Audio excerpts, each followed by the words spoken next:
Good evening, everybody, and welcome. Tonight we have a Midlothian Libraries event, which is part of Book Week Scotland.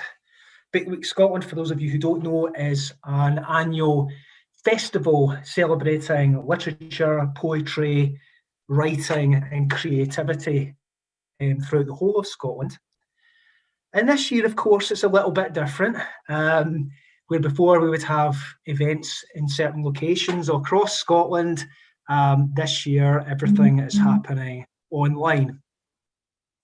However, I think if anyone who has looked at the programme of events that's taking place will agree that it hasn't lost anything from that. There's a really varied and exciting programme of events taking place, free events taking place throughout Scotland this year. And I hope you've joined some of them, and you've obviously joined this one, and we'll join others as they go on throughout the week. So tonight we have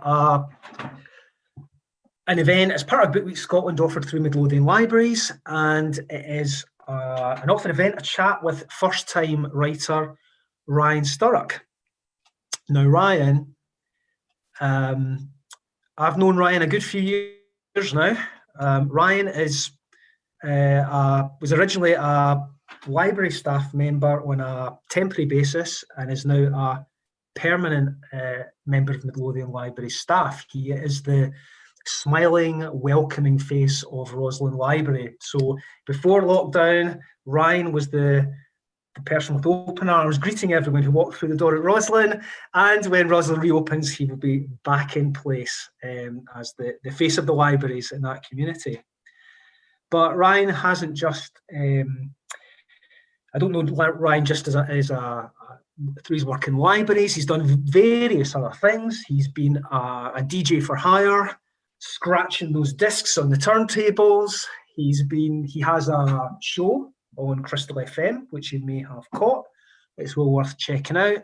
And he's also been heavily involved in film screenings, independent film screenings at both festival venues and as part of community cinema enterprises. So he's done many varied things, and that's just the ones he's told me about, by the way. There's probably lots more he doesn't want to share. But yeah, so as I say, Ryan's one of our own. I suppose that means Midlothian Libraries can take a share of credit for all his success as he goes forward. I think that is the way it works, Ryan. Can't disagree. And we're delighted that he's here to talk about his experience of producing his first novel. Lots of people think about writing, lots of people think about taking up the pen, but not many of us do. And I think it's very interesting that Ryan has actually seen it through from just picking up and starting to write, but it's seen us right through the whole process until actually producing a novel and having the physical thing there for people to read. So it's really great that he's joining us tonight. And what I'll do is I'll pass over to Ryan so he can chat a bit more and he can give us a reading from his novel. There will be a chance to ask questions at the end. If you just type questions in the YouTube dialogue box, Ryan will bring them up at the end of the event. But that's enough of me waffling on. Over to the man of the moment, Ryan Sturrock. So now it's time for me to waffle. So thanks Stephen for the introduction, and that would now suggest that people are, well, you've sort of sung my praises, so I hope people are going to stay around for the next little while. And like I said, we're going to be talking about my new book, Death's Whisper. It's a happy little horror novel about the plague, so it's quite topical. So I think what we'll do to start with, I'm just going to open the book and read the prologue, which is right at the very start of the book, and then I'll hand you over to Stephen, who'll then move the discussion forward and get me away from reading the book. So this is how the book starts. This once bustling city street is now deserted, devoid of any life or movement. On both sides of this dark and dreary cobble street, ancient tall buildings block out the little light that penetrates through the thunderous clouds forming in the sky. Until recently, the ground level of these buildings housed an abundance of thriving shops, bars and restaurants, all of which have been abandoned. Inside, behind the gloomy windows, sit the furniture, items for sale, and food and drink that will never be eaten. It is as if everything has come to a sudden stop, like the people just got up and left one day to move on to some other place in a desperate rush, and no time to pack their belongings. The Royal Mile sits just as it did in humanity's glory days, as if the people might return at any moment to resume life in Edinburgh's city centre. The people didn't leave though, not physically at least. Above the shops, bars and restaurants they lie in their deathbeds, dead, rotting, festering, and disintegrating away to nothing. Their skin has assumed the appearance of old logs and charcoal and the remains of a recently extinguished fire. Large grey flecks of dead flesh crumble and fall away from the bodies like ash. And that's where we lose all our viewers. Where were we? Oh yes. Not only are the dead decomposing in their dwellings, they also line the silent street below. They lie strewn around with horrified, painful expressions of exasperation painted onto their decomposing faces. It's cheery. These are the people who tried to escape, who tried to outrun the plague in the final days of humanity. In the end, there was nowhere they could outrun the inevitable onslaught of the plague as it spread throughout the world, leaving a trail of death, corpses, and destruction in its wake. The flaking ash effortlessly peels away from the dead bodies in the light breeze and weightlessly floats upwards in the air, where it swirls and lingers before softly spraying back down to earth in the same lifeless, weightless way that it floated up. It lands on everything in its path: street lamps, doorways, abandoned cars, and eventually reaching the street cobbles. The entire street is covered in a light dusting of ash. In the far distance, approaching footsteps fall on unhearing ears. A dark silhouette emerges through the haze of ash. The figure's long, heavy black jacket, scuffed and cracked leather, sweeps behind the figure as it makes its way along the street, revealing old, worn-out black boots and black cloak. His face does not resemble that of a human face, but rather something between a human and some grotesque black bird. Two big round glassy eyes peer over a huge bulging beak of black bone-like texture. The tired ancient face is covered with scrapes and cracks all over, as if it has been savagely beaten in some fierce battles over the many years of its existence. Parts of the skin and beak are so severely damaged that achingly painful flesh wounds expose the red raw flesh to the bitter elements. The only living thing in this bleak landscape clings tightly onto an old wooden walking stick for support. The ancient figure staggers and limps its way slowly and carefully between the dead bodies, picking a path along the street, pushing its dying body to the limits in its determination to reach its destination. The figure shows no interest in the dead bodies littered along the street. The purpose of his visit sits further along the mile.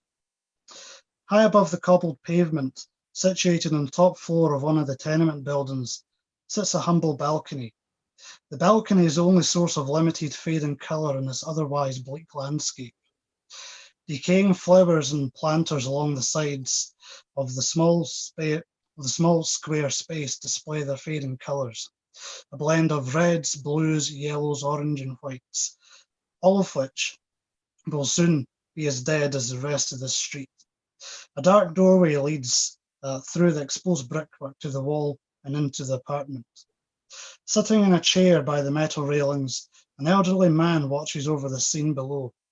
His tired, haggard eyes have witnessed horrors no man should ever be exposed to. From below, he hears approaching footsteps. He struggles to see through the falling ash and squints his eyes to get a better view of the approaching guest. Even from this height, he can make out the distinct shape of the hat, beak, and a long sweeping jacket emerging from the grim, gritty fog like a ghostly apparition. As it approaches, the figure's large, glassy eyes lock onto the old man. You can almost feel aching sorrow seeping out of those watering eyes that silently weep. His beak begins to quiver, allowing a haunting, warbling sound, like that of grinding, untuned violin strings, the howl of an untamed wild beast, and a person's crying blended together.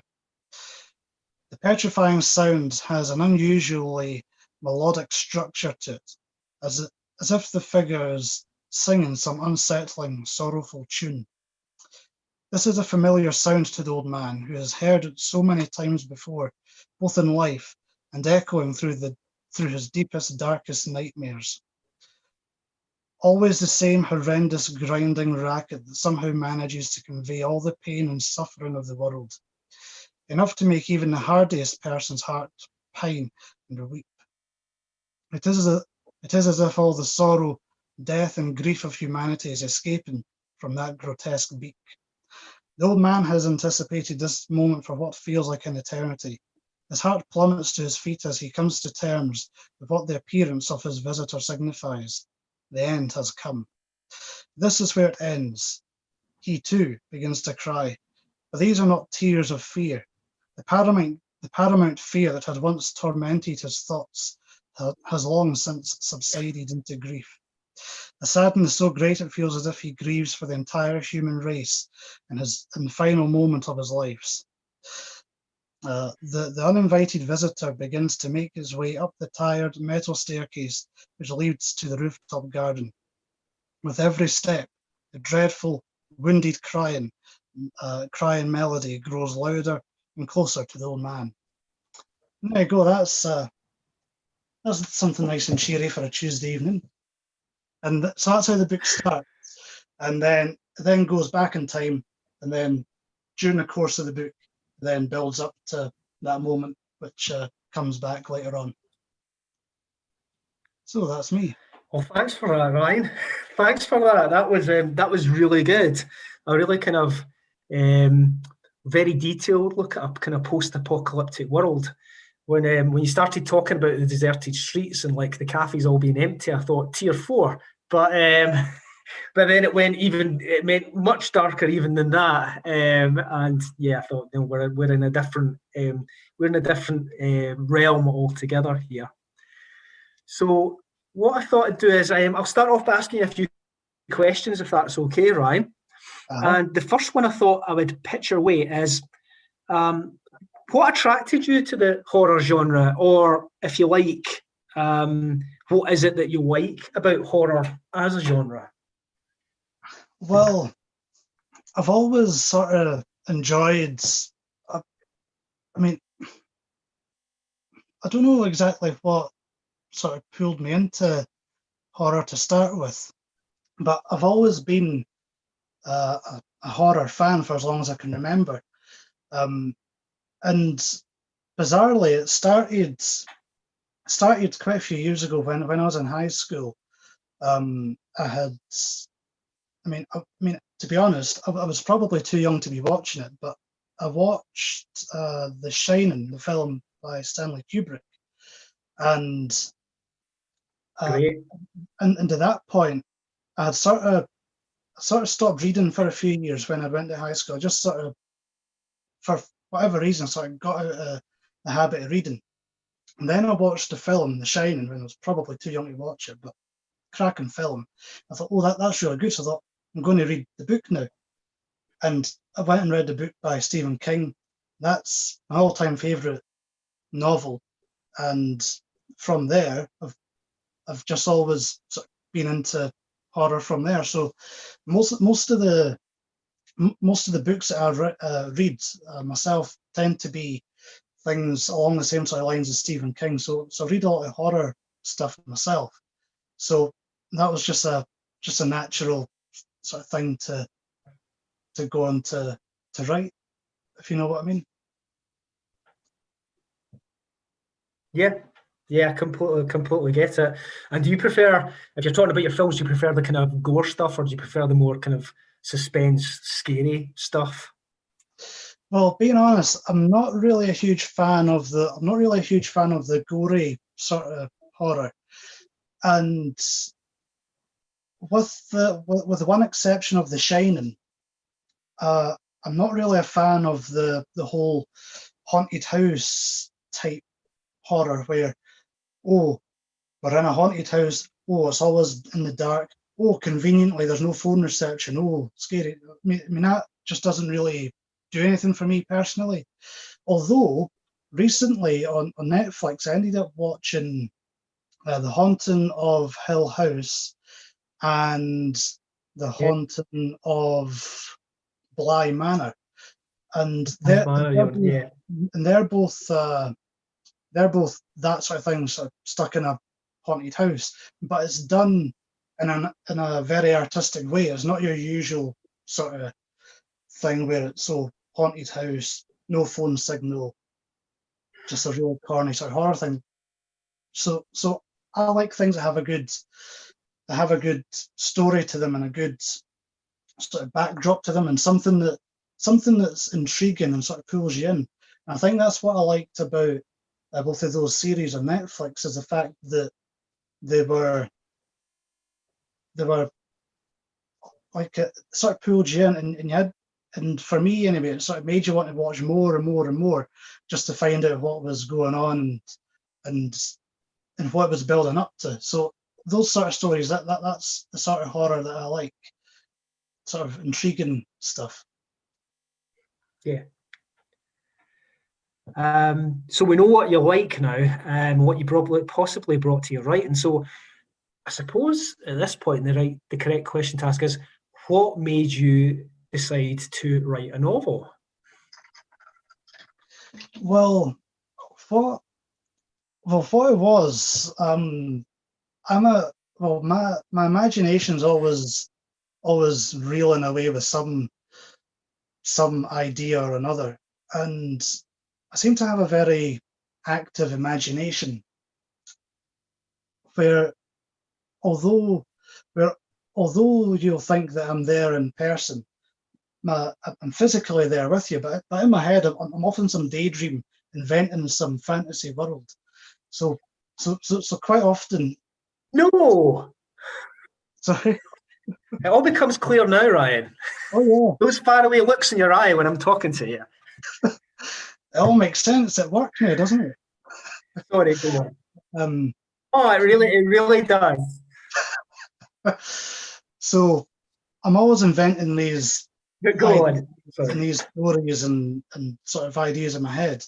But but up until a couple of years ago, I had absolutely no intention of writing a book.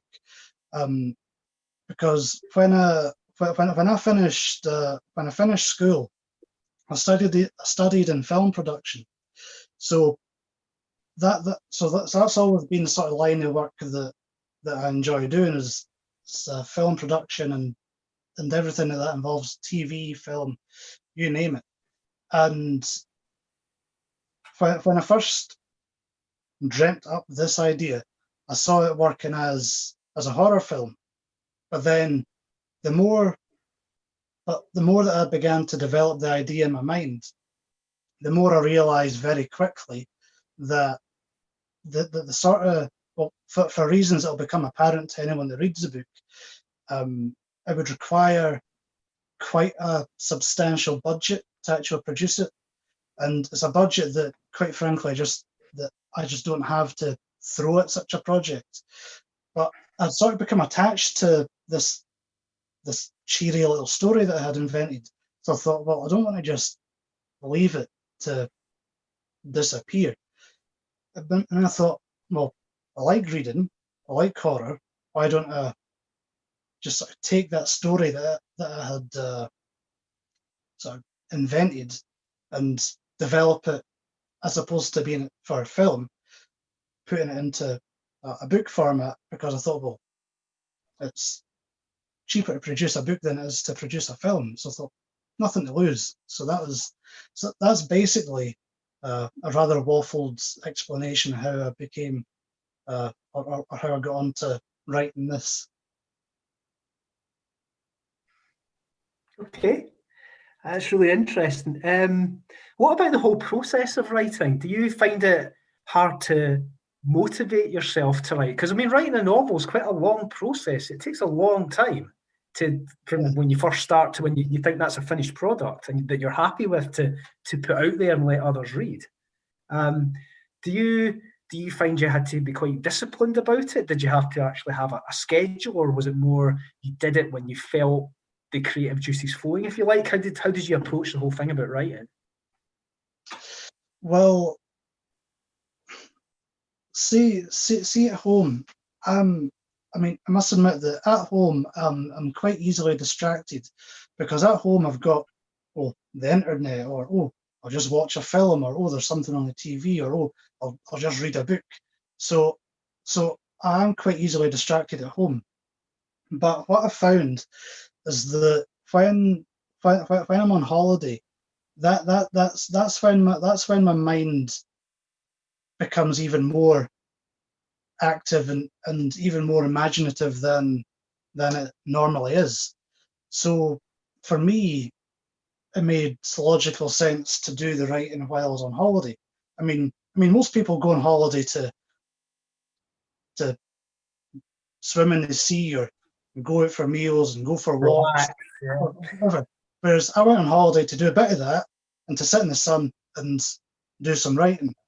So I found that when I was away on holiday, that was me in my happy zone, if you like, and that's where I was quite happily sitting, writing away a little bit at a time, sitting looking out at the sea, looking out at the sun, and I was quite happy doing that. And then when I got back home, the ideas were still in my head, but I sort of struggled to make the time, if you like, to focus on doing the writing. So the actual book took me about 2.5 years to actually write from start to finish, and that's because at home I just wasn't really doing much on it. So it was only really when I was on holiday that I was really putting the time in to doing the writing. But then earlier on this year, when everything kicked off with this whole coronavirus thing, I thought, well, hold on, I've got this book that's about 3/4 finished, and I thought, well, that sort of gave me the push to actually finish the thing off, um, because I suddenly found that although I was still working with the library service, I suddenly found that I was no longer doing a lot of my social things like going to the cinema or meeting friends or doing whatever. So I suddenly found that I was going to work, coming home, and I was getting fed up watching things on the TV, and I was in a bit of a lull where I wasn't really finding um, any books that sort of gripped me at the time. So I thought, well, I'm going to use the time to try and be constructive and to finish the book off. So I sort of forced myself into doing it, and I'm happy I did. Yeah, I am. Well, it's a happy coincidence, I suppose. The book that you were 3/4 of the way to completing, as you said, Ryan, was had such struck such a chord, I suppose, with current events that are taking place in the world at the moment. Did the you said that it was 3/4 finished, and you still had a quarter of the book to do, and then of course there's going back and rewriting bits and editing and rereading, etc. Did what was going on in the world at that time, did that influence how you finished up, or how you edited the book, or did you always have the ending fixed in your mind? Well, I always knew how the book was going to finish, because that little bit that I read earlier on, that's, although it's the start of the book, it sort of returns to that scene almost at the very end. There's a couple of more chapters after that at the end, but I always knew that was what I was building up to, and so so always knew where the story was going, and always knew that it was set in Edinburgh. It was going to kick off in the 1600s, and then it was going to bring the story up to date to today. But I was quite careful in the book not to say what year the modern settings in the book are, because I wanted it to, because I thought if I was to say 2020, that would then sort of date the book. Whereas I thought, I don't really specify when the modern scenes are taking place. That means that in theory, it could be read in 5-10 years to come, and you could still see it being a possibility, as opposed to saying, oh, 2020 was 10 years ago, if you get my drift.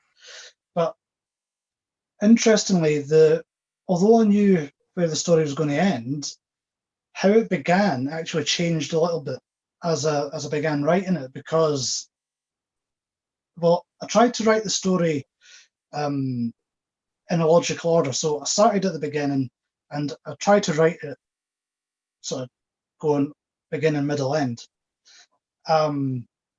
But by the time I got to the end, a few of the chapters that I had written early on were no longer relevant, and they didn't quite gel.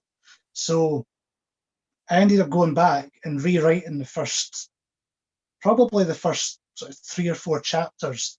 I rewrote completely. So the beginning of the book is pretty different to how I had originally saw it kicking off.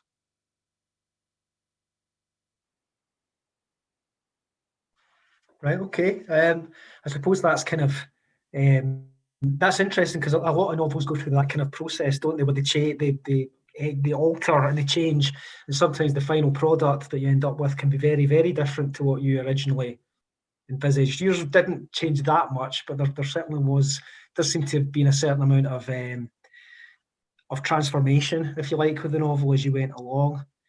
Do you find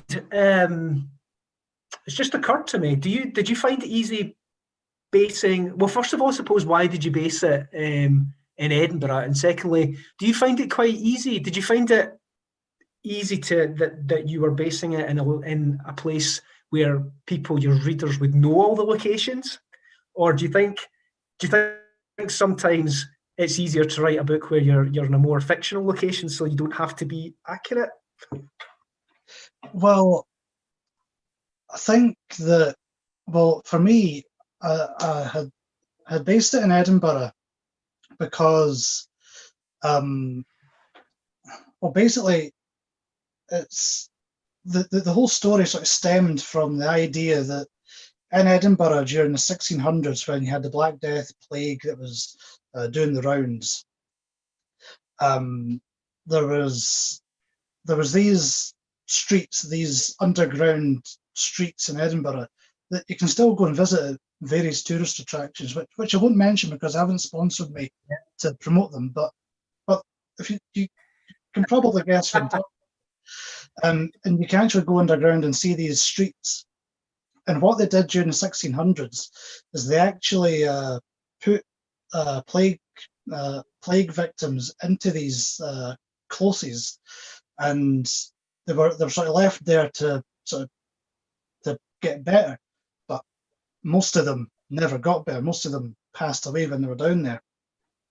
But there's a rumor and a legend that says that a lot of the plague victims were actually locked away underground, and they sort of bricked over the entrance and left them all down there to die, which never actually happened. That was the sort of inspiration for the original setting of the book. So because that part of it is very loosely historically accurate, I decided, well, I'm going to set the whole thing in Edinburgh. And plus, it does help, well, it certainly helped me anyway, knowing Edinburgh personally, so that I could picture it in my mind how the different scenes look, and how and how I was going to portray that in the book. So yeah, so for me, it does help knowing the location in real life.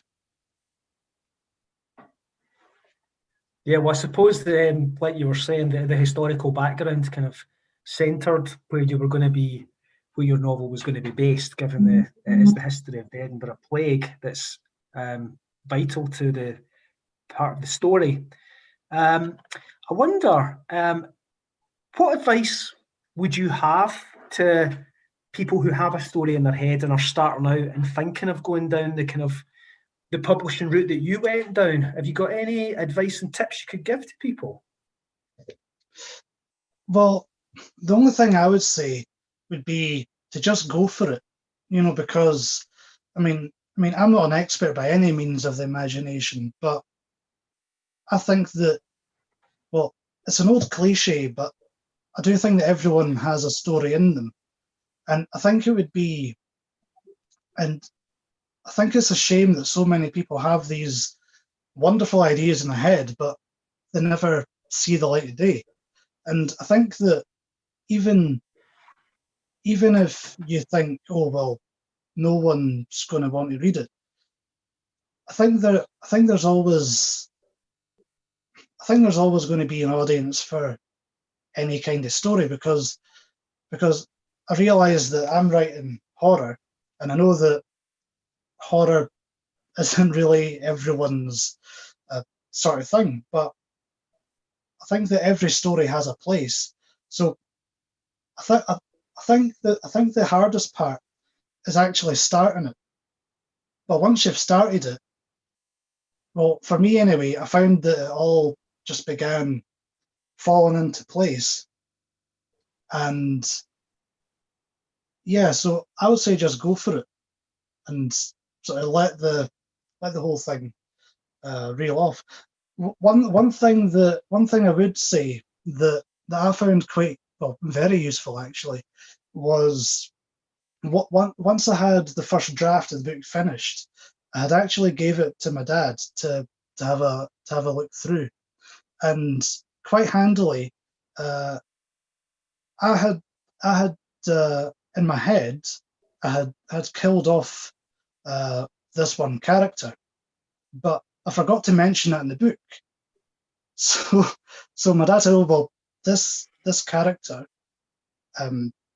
is that supposed to be them that died?" I was like, "Oh yeah, did I not mention that?" So I would say it is helpful to get someone to sort of give it a quick look through, and anything that isn't quite adding up, that then gives you the chance to rectify that before it goes out to the public.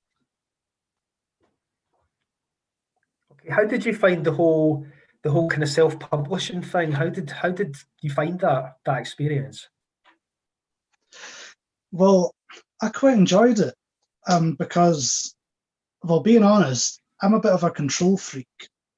So when it came to, all coming out about you tonight, Ryan. It's all coming out. So when it came to the book, I had a very clear idea of how I wanted it to look, and how I wanted it to be presented and everything. So the benefit of doing self-publishing is the fact that I got to decide on everything myself. Whereas the benefit, I suppose, of having a publisher is that they take a lot of the stress and a lot of the sort of problems away from you. Because I did find that although the printer company that I ended up using for getting the books printed, they were good and professional and knew what they were doing, but the files had to be in a certain format, and that was a struggle for me, because although I've done a lot of photography work and I've sent things off to printers before, but I've never actually sent a book off to print. So that was a whole experience in itself. And because I was really struggling to get this to get the text and the front cover and everything in a certain format. One of my friends from the radio had sort of converted it into the file that we needed to then send back to the publisher, but that gave me a real headache. So that gave me a lot of stress for about a week and a half. But whereas to anyone that knows what they're doing, they could just do it like that and it's done. So I would say that was a learning curve for me, doing the self-publishing. And I suppose the other thing with self-publishing is you're responsible for doing all of the marketing, all of the publicity, all of the selling the books. So every time I sell a book, I've then got to package it up off to the post office, send it away, and so you've got all that. But I quite enjoy doing that, because it's sort of my product, and I just love the whole buzz of sort of sending them out. And plus, when the books were first printed and delivered to the house, I thought, oh, yes, so it was quite exciting seeing those, seeing it in print for the very first time. But I can see the benefit of going down the traditional publishing route, because they would take away all the stress and all the worry. You hand over your manuscript, and the next thing you know, you've got a book. So there's benefits both ways. Right, okay, but it's certainly something that it certainly seems to have been a positive experience for you. So I think it's certainly something that you would recommend other people do if they feel they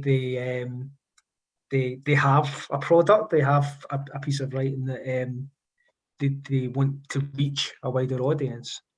While you're talking about the whole physical production there, Ryan, I was just going to ask you about the cover of your novel. It's very striking. How did that come about? Well, if I hold it up to you, I'm going to take my post-it note out of this one, because post-it note doesn't look good. But I don't know if you can see that very well on screen. That's the cover, although it might be showing up in reverse for some reason. But that's the cover of the book, and on there, originally I was originally going to do a bit of painting or a bit of drawing, and because I wanted a picture of the plague doctor on there, who's basically there's two plague doctors who are the main characters in the book, and so I wanted a picture of a plague doctor on there. But the first problem is that I like my photography, but I'm useless at drawing, I'm useless at painting, anything like that where I have to do the work myself, I'm useless. So I thought, here's an idea.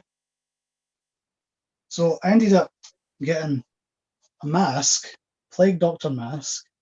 I mean that's not an original. That's a sort of, and that's not even a sort of true representation. It's more of an artistic sort of artistic version of a plague doctor mask with a big beak.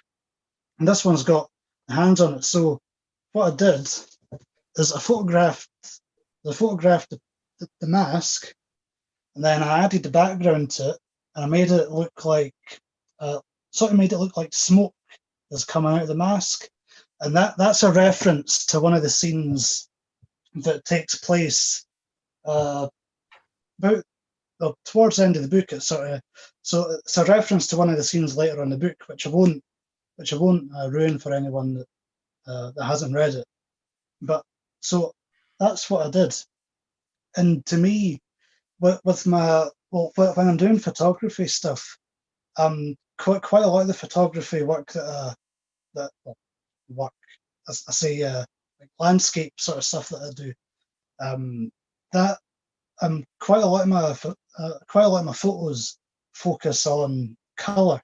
So I wanted to get that across on the cover of the book. So although it's quite a dark cover, it's very saturated blacks and quite a bright, vibrant, it's like gold and red on there as well. So that's where the cover was born. Well, it's very striking. Did you get the mask from Toys R Us? Not Toys R Us. No.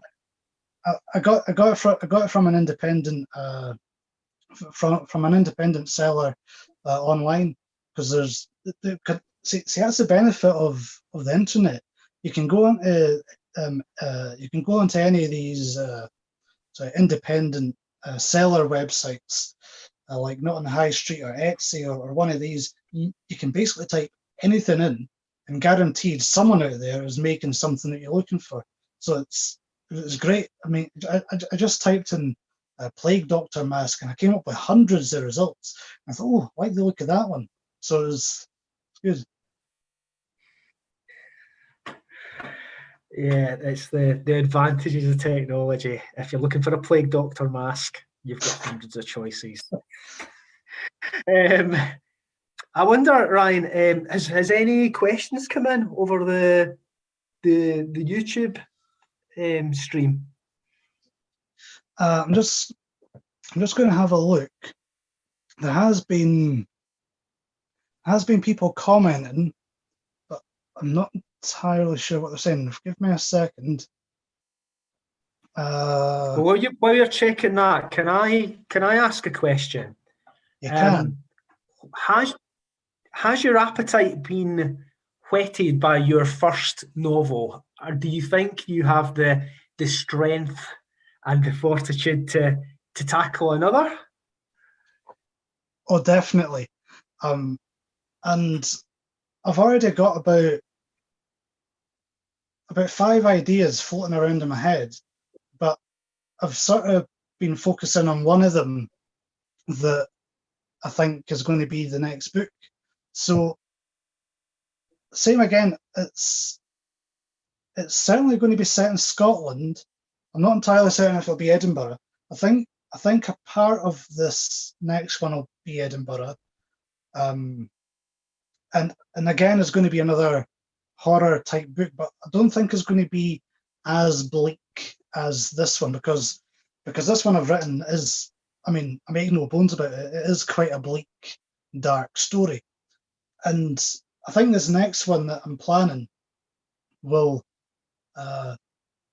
it's still going to be horror, but not as horrific as this one. And yeah, so at the moment, I'm just sort of finalizing the sort of storyline in my head, because I've got all the different segments of it, but at the moment I'm trying to piece it all together. And there's a couple of characters in this new story that I'm inventing that I can't quite figure out what happens to them, or how they feed into the bigger picture.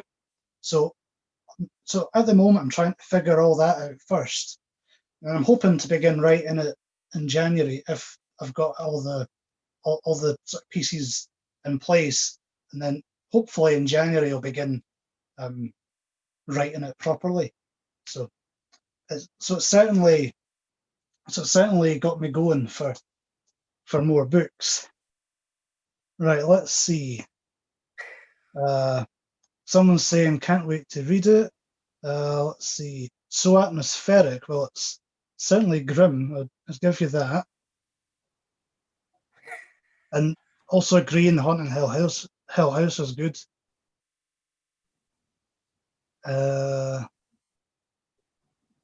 Ryan, haunted house stories or films. If you ever get a chance, have you ever seen a Spanish horror film called The Orphanage? Yes, very good film. Excellent, very good film. Excellent film. It's a haunted house, but it's excellent, very atmospheric, and it's got a story to tell as well, like you're saying. Let's see. I think I'm going to report my dad for online abuse. He's saying that sometimes he knows that he's talking to me and I'm not listening. That's online abuse. I'm going to report him for that. Let's see. He's known that for a long time, Ryan. A very, very long time.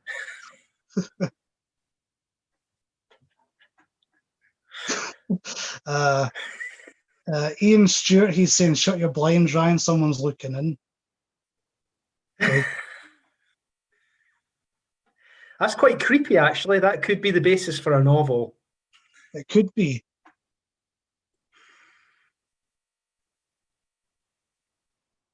Why so many chapters?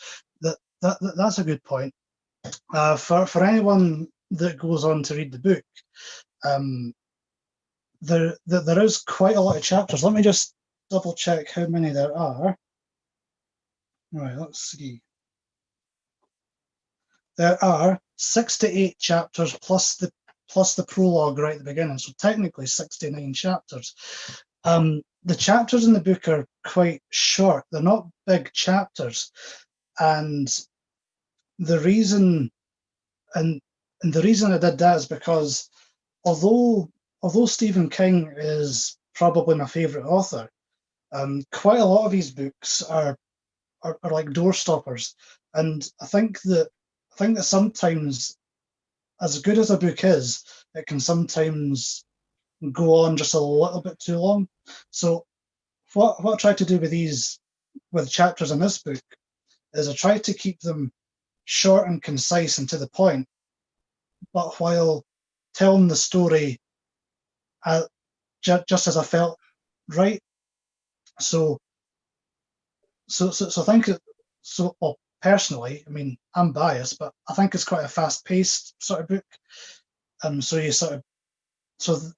My intention was you finish one short chapter, I'll just read another one, then another bit and another bit, because I didn't want to just drag on and on and on and to drag it out needlessly. So that's why there's so many chapters. Let's see who. Any plans in future for a book away from horror? One of the ideas that I do have is something that wouldn't necessarily be horror, but maybe more a psychological thriller. I've got a couple of ideas for something along that sort of line. So I could potentially go down the route of doing things that aren't horror, but horror is really what I know best, and what I sort of read most of, and what I enjoy. So I think for the time being, I'm going to stick with horror, but I do have one or two ideas for things that are slightly different from horror. So you never know where I might go next. I think quite a lot of horror writers do that, don't they? A lot of Andrew Clavin and Peter Straub, they're known as horror writers, but they've written several novels where I suppose if the main thing is your suspense, like you were talking about, Ryan, if it's the suspense element that's strong in your horror, then it doesn't take much to take those elements out, and you're ending up with a book that's more a suspense thriller rather than a straight horror novel, depending on the setting. Yeah. Let's see, another question. What about a travel book on Corfu? Basically, when I'm not when I'm not in Scotland, I'm in Corfu. Basically, just can't get away from the place, and that's actually where most of this book was written in Corfu. What about a travel book on Corfu? No, because I don't know enough about I know about the place I go to, but I don't think I want to get down the road of doing travel books. Well, not at the moment, anyway. Juliet is asking, Ryan, do you not get scared? I don't actually get, well, not so much, because I think because I've been reading horror and watching horror for such a long time, I think I've sort of grown accustomed to it. So I've sort of hardened up to a lot of horror stuff now. So it has to be something that's really, really frightening and different for it to sort of get to me. I mean, and I know this is going to sound weird actually, but quite often it's not sort of made up things like say what I've written or Stephen King books or things that it's normally real life things that frighten me, like the prospect of somewhere out there there's a button that could blow up the planet. I mean things like that frighten me, and sometimes I'll go to bed after watching the news, and there maybe be a bit on the news that sort of gets lodged in my head, and then because I've got an overactive imagination, I'll be lying in bed mulling over whatever it is I've just seen on the news, and next thing you know, I've invented this terrifying situation, and one of them recently was I was watching, it was a Saturday night, there was nothing on TV, flicking through, and there was a program on, this horrendous program, where there was these conspiracy theorists were saying that they were going to track down Hitler because they thought Hitler was still alive, and the program was complete and utter nonsense. But when I was in bed, sort of lodged in my head, and I thought, oh, just where would he be? And I mean, stuff like that scares me, but fictional horror doesn't usually frighten me. Let's see. Sandra is asking, did you do a lot of research about the plague for the book? Not a massive amount, to be honest, because I knew little bits about it, but I didn't know a huge amount about the plague. It was just the whole idea that sort of lodged in my head. But when I was about halfway through writing it, I mean, I probably should have done it before I started writing, but when I was about halfway through writing, I thought, I should probably go back and sort of backtrack and do a little bit of research so I can make the historical element of the book a little bit more factual, so then it makes it a bit more realistic. So I ended up going back and doing a little bit of research, and then I thought, oh, the bits that I've written are pretty unrealistic, so then I had to go and adapt the early parts of the book. So the only character in the book who is a real character is one of the plague doctors called George Ray, and he was a real life plague doctor in Edinburgh at the time that the beginning of this book is set. But he's only a minor character in this book, because I didn't want to make it about a real person. So I sort of took the idea of the plague doctor, the image of the plague doctor, and I put it into the book. And George Ray, who, like I said, was a real plague doctor for Edinburgh in the 1600s, he's regarded as quite a forward-thinking man for his time, because he helped to eradicate plague from Edinburgh, and he was quite ahead of his time back in 1600s. But in the book, he's made to look a bit of in the book I've sort of turned him into a bit of an idiot, but that's not an attack on the real person. I sort of just used his name as a sort of tribute to the real guy and made him into a bit of an oaf, because I thought I wanted to build up a better picture of Ian Campbell, who's the main character in this book, and he's the main sort of plague doctor in this fictional version. And some of the methods that they use for treating the plague in the 1600s appear in the first couple of chapters of this book. Like, they believed when a person had the plague, they had like big boils on their body. They thought, oh, well, if I put leeches onto them, they'll suck out the poison and that'll cure the person of the plague. So that treatment appears in it.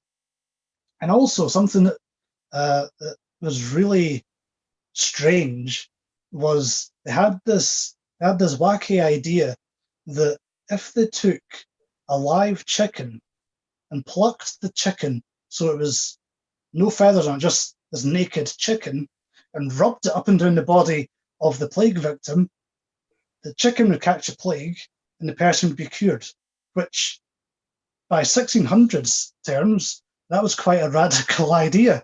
But now you would sort of run in horror if the doctor said, oh, I'm just going to pluck this chicken and rub it up and down you. So that features, well, it's sort of briefly mentioned in the book by the other plague doctors who are sort of ridiculing this whole idea. Let's see. Ryan, we're close to the end of our time. I'll just say that I think the chicken cure sounds like something that Donald Trump would have recommended in the last couple of months. Is there any questions left that have come in from people viewing?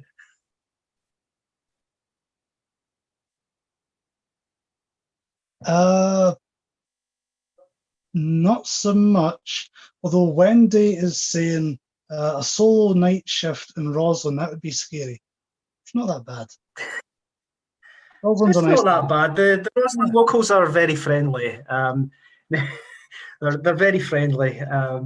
No horror there at all. Okay, so our time's almost up.